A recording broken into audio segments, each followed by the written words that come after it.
Hi YouTube. I am having a hard time with my lighting, so you can see my eyes today. It's pretty bright, it really is, but you can see that I'm set like I usually am, and I just cannot. Well, that might be a little better, but do you see what I'm saying? Even if I turn it that way, or myself, well, that was a little better, but I can't talk to you like that, so I'll just leave it. Excuse me. Um, Yeah, it is the sun. I could close the shade, but then it wouldn't be good at all. So, anyway, and yeah, I have a light on too, but if I turn that off, it won't be equalized. So, I think you get what I'm saying. I can't do anything about the lighting right now. So, it's one of the unusual days, and I have it's just my window is only a couple feet off the ground. It goes all the way up, so in my room here. So, and I do want to get another one put in too. Um, the more sunlight, the merrier for me. Unless it's like over 90 degrees, then I can do without that. But I'm gonna share um, what the Flock TV. Paul over there did a really good he's just getting into investigating Klaus Schwab, but realizing that they're part of the Swabian League that turned into um, like the Templars, and uh, also that is what's on my mind quite often is what they call the crypto Jews that are all over the world, especially from, like, if they say all roads lead to Rome, with the Italian language and even Hispanic, and the connection with Spain itself, and the Italian in our languages and in our Bibles, and going into England and then up into Germany with some of the Slavic bloodlines and their connections like that. That's kind of, because, like, for instance, Hitler was killing the Jews in his country, his own bloodline. His mother was um, a German Jew. And many, many, many German Jews came over here.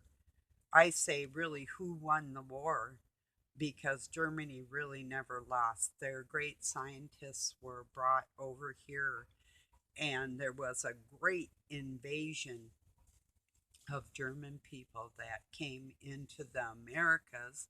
Most of us have German heritage in us, or English, or our roots in that respect.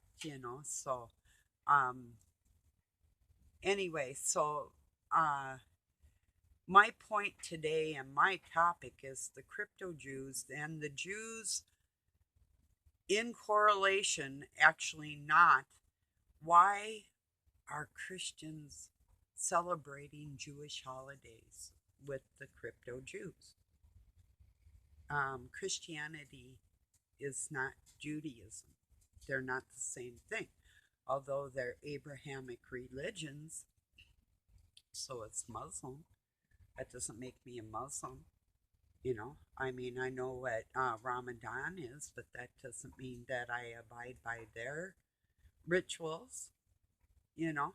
And why would their new year be going into a dark winter? Why is the new year in a winter? That's not new, that's death, that's decay. That's what winter indicates. So when these people are celebrating holidays with another um, God, you know who you're celebrating if you're celebrating that God. You know, people, Christians, really mistake the fact that although there were Jews in the Bible, Jesus was not a Jew, and it was the Jews that put him to death, the Roman Jews. He, we because of him, are considered a Christian. That's why we no longer have sacrifices and that type of thing.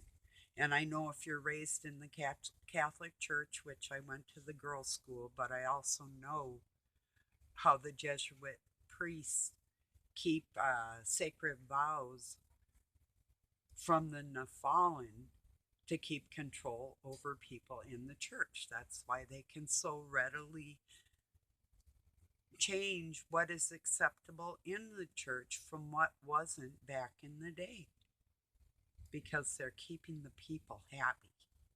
You keep the people happy, you have more money for the church. But they don't care about anything else. Oh, no, they don't. So, mm. Doug ran over to the town over. He had some errands to run before he left. I rolled him some cigarettes and he said to me, "Did you notice the star that was really close last night?" And he knows I'm dyslexic, so he just corrected me. And I said, "I think it's Juniper," and I meant Jupiter. He goes, "Jupiter." I go, "Yeah." And he goes, and playing stupid now. He goes, "Is that the one with the rings around it?" I said, "No, that's Saturn." And then I was going to say, um, something about that. But then he said to me, "Yeah, it came out of my shop." He said, and I was pointing my finger at it. He said it was really close. Well, I had said, "Oh, yeah, yeah." Robin's Hood had mentioned that he had seen that really close to him, and he was like talking to it, and he said he come out of his shop, and he Doug said, "I was moving it around with my finger up and down and back and forth to see if you were paying attention." I thought that was rather funny. I thought Robin will get a kick out of this if you hear it. So I wanted to see if you were paying attention. That's funny. Yeah. So anyway, yeah. That's very funny. If you know the history with Doug and his family bloodline, and versus who the people of Christ are, that's very funny. So that Doug would say that and communicate that. So not that his heart's softened up to people in that respect, but you never know. Miracles do happen every day, you know. So I pray for plenty of miracles. Hopefully they'll come true, but you never know. But yeah, it is very close, and I think it's Jupiter. See, with numbers with my dyslexia, and it was amazing that I could be a dealer, a blackjack dealer, because I used to see either letters. Well, I it's a long story, but I used to have books handed to me upside down, and I'd try and correct them, and they'd turn them back again, even when I was very small. And I distinctly remember that getting frustrated and putting a block on myself, you know. But yeah, and I had a speech impediment and ended up with a slight one again because of my stroke. But I'm doing really good. I used to mix up like my CHs and SHs, that type of like church or cherry or chair, those type of things I had to work really hard on. And then I was able to help other people with speech impediments through my life, especially stutterers, stammers, and stutterers. How to slow it down like they're getting ahead of themselves, thinking too quick ahead and trying to get it all out at one time. So, but dyslexia is way different, and every dyslexic is different than others.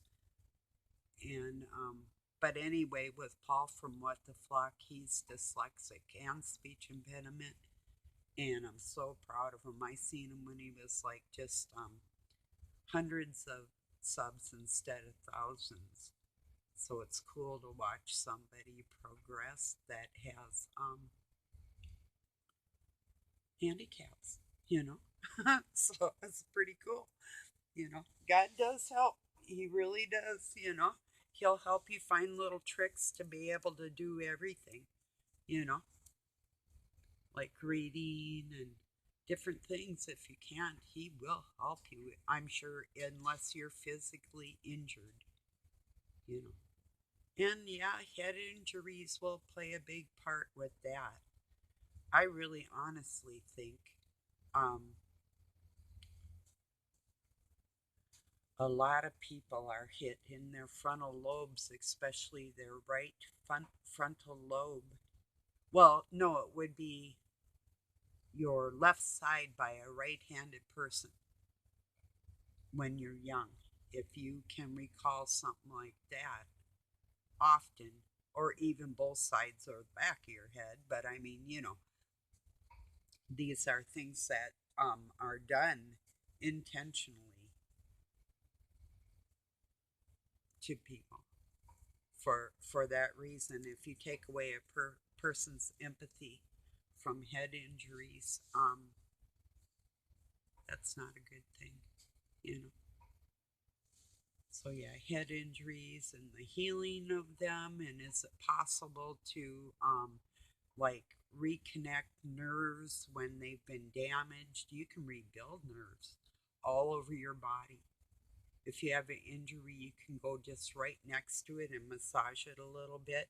And with thought, you can literally build new nerve endings and new connective veins, literally.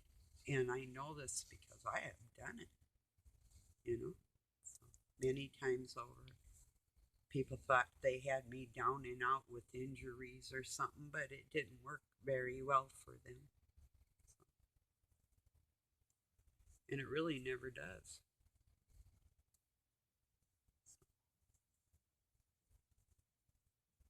Yeah, I went out for a walk today. I was going to go out and pick some things that blew around in my yard up anyway, but Doug said there was like a sound of a puppy when he went outside somewhere towards the west in our yard.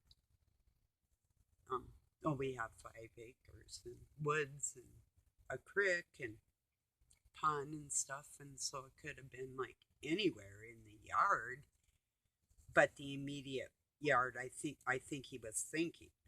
Well, I went out and the porch squeaked, and it did sound kind of like a puppy. But I did go walking around the yard. I did get my things picked up and a few other things I wasn't going to do, so I was happy. But it was no puppy because then I came back and I come up on the porch again and it squeaked because we had been getting a lot of rain, and so the wood soaked up a lot, and the nails or the wood is squeaking together, and it did sound like ew, ew, you know, like a puppy will be crying or whatever. But it was funny. I told him no puppy, just the porch, you know. And he's sort of hard of hearing anyway, so he thought it was off in the distance somewhere when it was right below his feet, and that's funny, I think. But yeah, been kind of a humorous morning. I guess I get my kicks in a real sad way, don't I?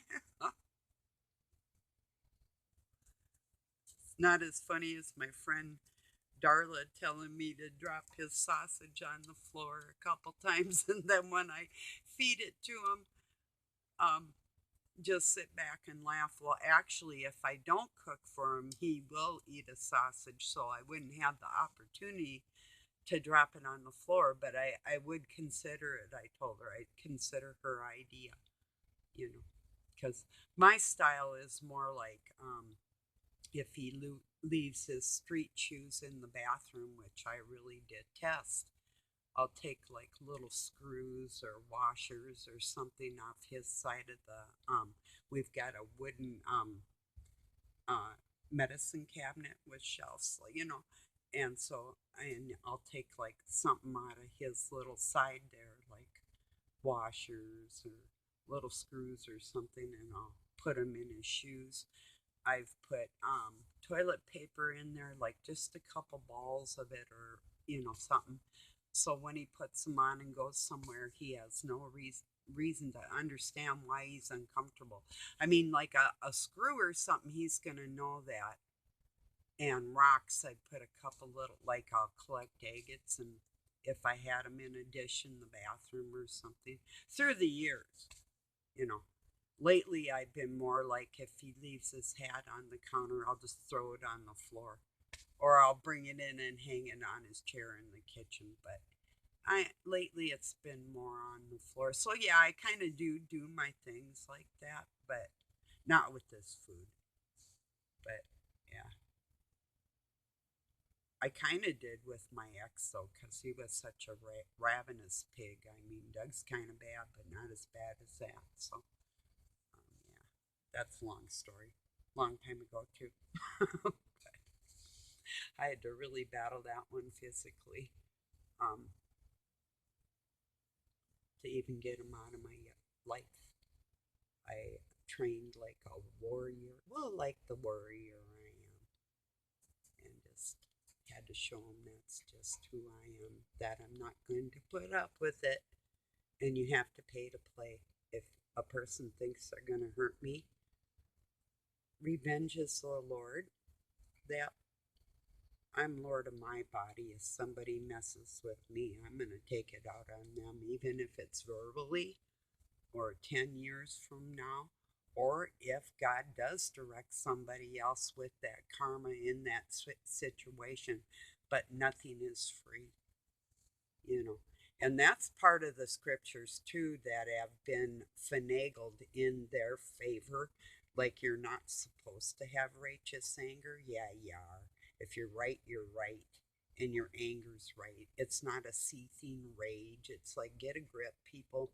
If you're going to rage on people, you're retarded, you know. But if they're raging on you and you have to snap back on their ass and they don't like the force of it all, well, that's just too damn bad. So that's where I am with all that. And when you fight for your life, literally are fighting for your life, you don't play. And you don't let anybody else play with you, who your embodiment, your physical self or your emotional self. That belongs to you. Nobody else has the right to do anything to you, and they will pay for it. And I'm really too um, the targeted individuals on this planet that have God in your heart. It's I mean I'm not. It's not a glorious thing. You are not the only target. So when you're out there in the world and there's other people that you connect with, um, and think of the things you've been through, and think of the things that others may not even take the time to tell you about because the amount of it is too vast, you know.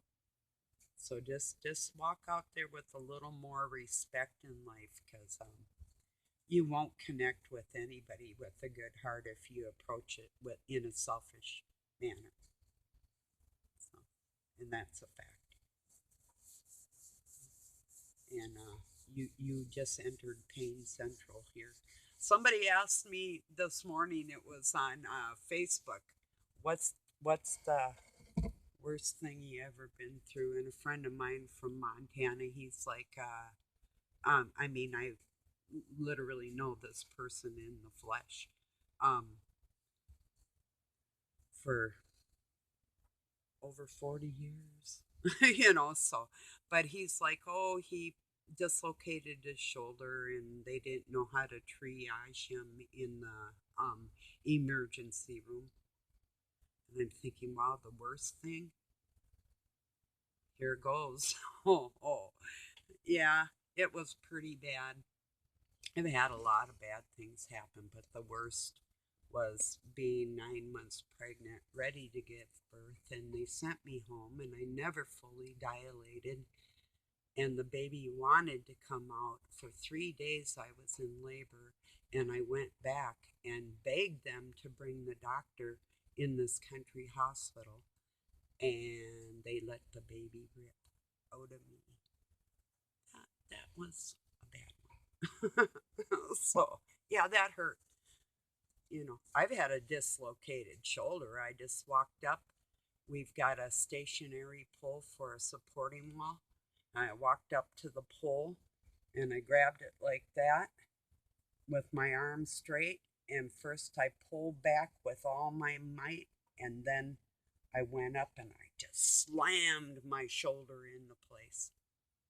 First I went gank, slam, and put it back in by myself. So, anyway. Yeah. So,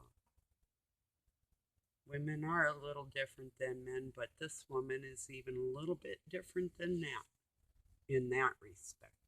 Like that. So, that's kind of like an everyday type of pain that I've been through in my life. Having your shoulder out of place, that ain't shit. Oh, no offense, everybody. It hurts. Broken bones hurt. Stuff like that. Yeah, that hurts. Having being beat up and or shot or whatever you've been through. Shit hurts. I'm a kind of an expert on that. I've had a lot of things done to me. That's what I told the leader of the force of evil. It's like if I let out everything you have put me through on you, I would pulverize you within just, even a minute's time.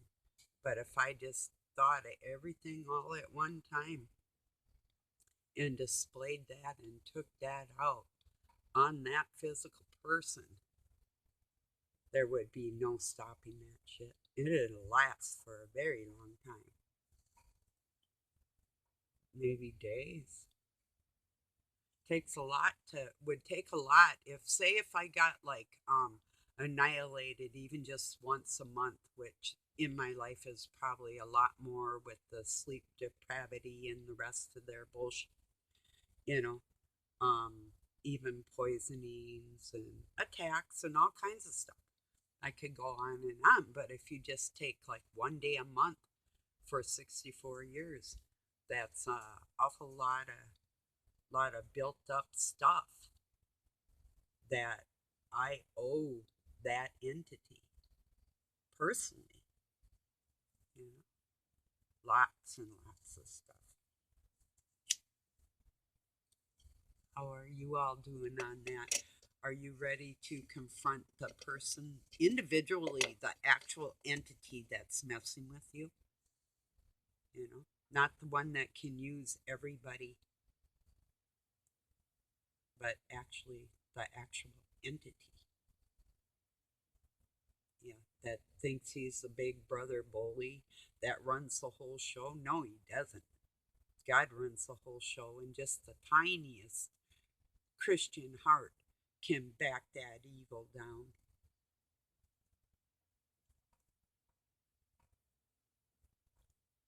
That's a true story. Just the smallest amount.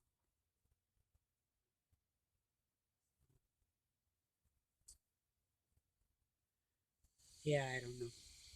What do you all think about these people, like over in Europe saying they're warring and all the rest of that, and they're all like, do you know how closely related those countries actually are?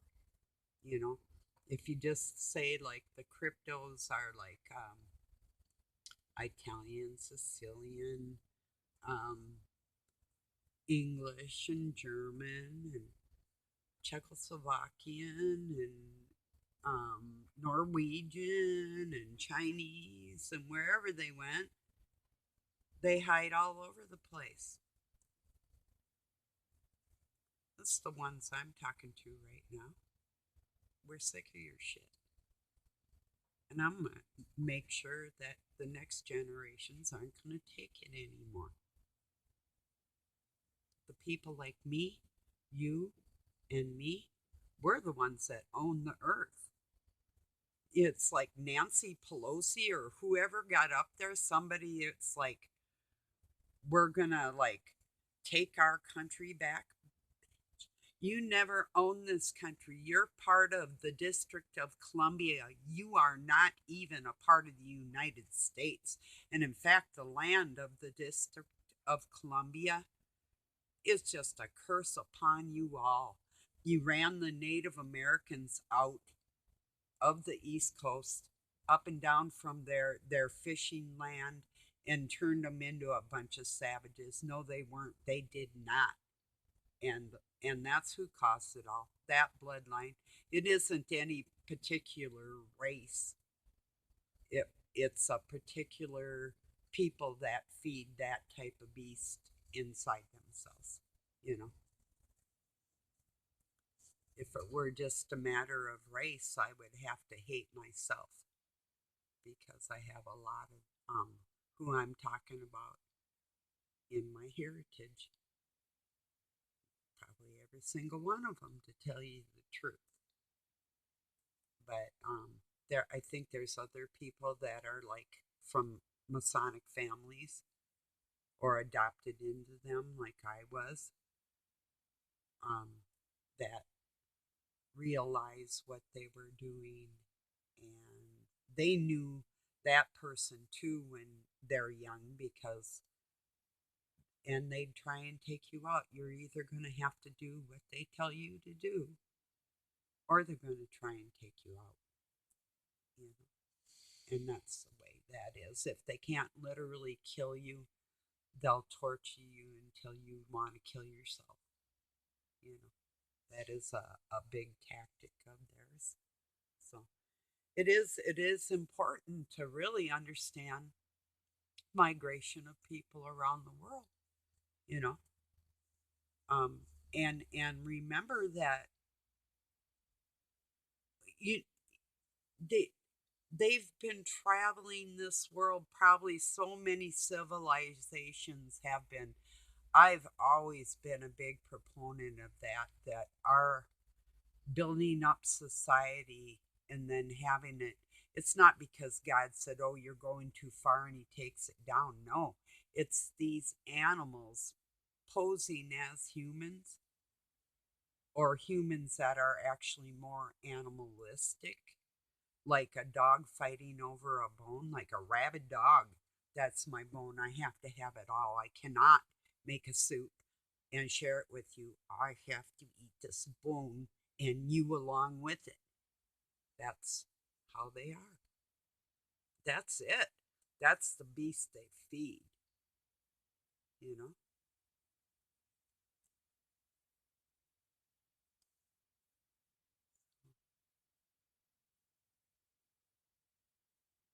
I think I might have got another subscriber today. If I did, thank you for joining us over here. I probably usually always have something interesting to say or share. And like I say, with the Swabian, like swastika, Swabian land, Swabi, I think it's called Swabiland, is actually an old country that actually was part of the Czech Republic, if I'm not mistaken, um, where these people actually originate from, is basically Slavic. And there's literally um,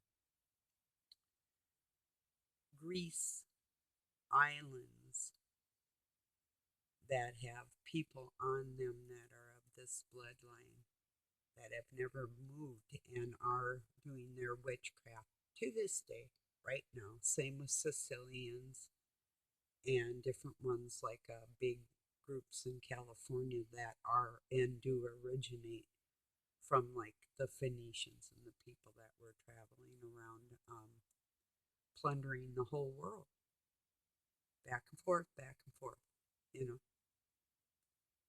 So just looking for who they can devour. That's what they're doing. So, well, I hope you all have a really good night or day wherever you're at. And yeah, have a really good one. I can't think of anything else to say. I think that's about it. I love you all. Thank you again. Peace from Pine City, Minnesota, USA.